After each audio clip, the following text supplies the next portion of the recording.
சகோதரர் அவர்கள் என்ன கேட்கிறார் அப்படின்னா, முஸ்லீமா இருந்து கொண்டு இன்னைக்கு நம்மை சூழ இருந்து கொண்டிருக்கிற அரசியல் கட்சிகள், அந்த கட்சிகளை நம்ம அங்கத்துவம் வைக்கலாமா, நம்ம அதில் பயணிக்கலாமான்னு. இஸ்லாம் ஒரு வாழ்க்கை நெறி. இஸ்லாமில் எல்லாமே இருக்கு. இஸ்லாம் என்பது வெறும் வணக்க வழிபாடுகளை மட்டுமே சொல்லக்கூடிய மார்க்கம் இல்லை, வாழ்வியலே உள்ளடக்கி இருக்கக்கூடிய ஒரு வாழ்க்கை நெறி. அதன் அடிப்படையில் இதற்குள்ள ஆன்மீகம் இருக்கிறது, அரசியலும் இருக்கு.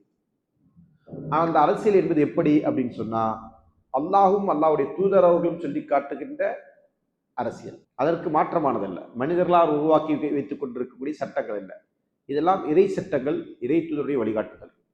அப்ப அந்த இறைவனுடைய வழிகாட்டுதலையும் இறை தூதருடைய சட்டங்களை பின்பற்றி நடக்கக்கூடிய ஒருவர் குஃப்ரான சட்டங்களை, குஃப்ரான ஆட்சியை ஏற்றுக்கொள்ளலாமா என்றால் கூடாது. அப்ப அதன் அடிப்படையில் அவர் என்ன செய்யணும், இறை நிராகரிப்பையும் இணை வைப்பையும் ஆதரிக்கின்ற சட்டத்திட்டங்களை அல்லது செயல்முறைகளை கொண்டிருக்கக்கூடிய அமைப்புகளோடு அவர் பயணிக்கக்கூடாது. அது நாம இருக்கிறோம், அந்த குஃப்ரை நாம் ஆதரிப்பது போன்றாயிடும்.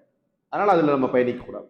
நமக்கு நம்முடைய கொள்கையை தாங்கி நிற்கக்கூடிய மார்க்க நமக்கு அறிவுறுத்தக்கூடிய வழிகாட்டுதலை பின்பற்றி கொண்டு நாம பயணிப்பதற்கு இங்கு என்ன செய்யுது, நமக்கான ஜமாத்துகள். அல்லாஹ்வுடைய அருளால் நம்முடைய ஜமாத் என்ன செய்யுது, நீங்க ஒரு கட்சியில் பயணித்து என்ன செய்யணும்னு நினைக்கிறீங்களோ, என்ன செய்யணும்னு நினைக்கிறீங்க, சமூகத்துக்கு நல்ல செய்யணும்னு நினைக்கிறீங்க, அப்படிதானே?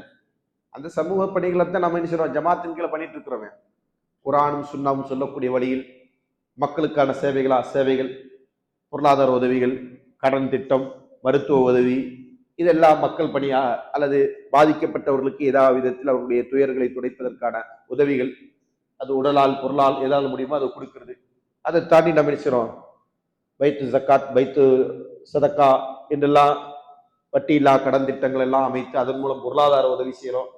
மக்களை நினைச்சிடும் தொழுகையின் பக்கம் அழைக்கிறோம், நன்மையின் பக்கம் அழைக்கிறோம், அல்லாஹ்வும் மட்டுமே வணங்குவதன் பக்கம், தௌஹீதின் பக்கம் அழைக்கிறோம்.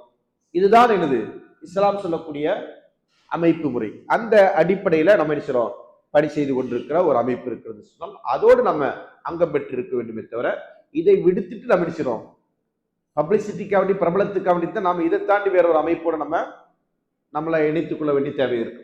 அது இல்லாத இருந்தா தேவையில்லை. இப்ப நாம செய்யக்கூடிய எல்லா செயல்களுக்கும் பிரதிபலன் என்னது, மறுமையில கிடைக்கும். அப்ப அந்த அடிப்படையில் நம்ம போகும்போது குர்ஆனும் சுன்னா நமக்கான வழிகாட்டுதல், அந்த குர்ஆன் சுன்னாவுக்கு உட்பட்ட வழிகாட்டுதலுக்கு உட்பட்டு எந்த அமைப்பு இருக்கிறதோ, எந்த சித்தாந்தம் இருக்கிறதோ, அதுதான் நம்ம பயணிக்கிறதுக்கான வழி. சரிங்களா? இப்ப நம்முடைய ஜமாத் அந்த கொள்கையை தான் கொண்டிருக்கிறது, அதான் இலக்கா கொண்டிருக்கு. அப்ப நீங்க நினைச்சணும் அதோடு இணைந்து பயணிக்கணும்.